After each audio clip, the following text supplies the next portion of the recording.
యేసు దగ్గరికి వెళ్దాం. కమా మావయ్య, తనకి నిజం చెప్పాలి, వెంటనే చెప్పేయాలి. చాలా చాలా సంతోషిస్తుంది.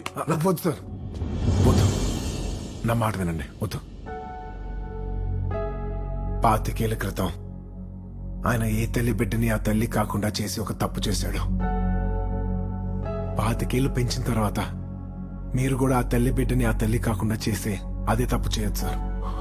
వద్దు సార్, మనం దీన్ని కరెక్ట్ చేద్దాం. దీన్ని ఇక్కడితో వదిలేద్దాం. ఏం చేయాలో ఆ పైవాడే చూసుకుంటాడు.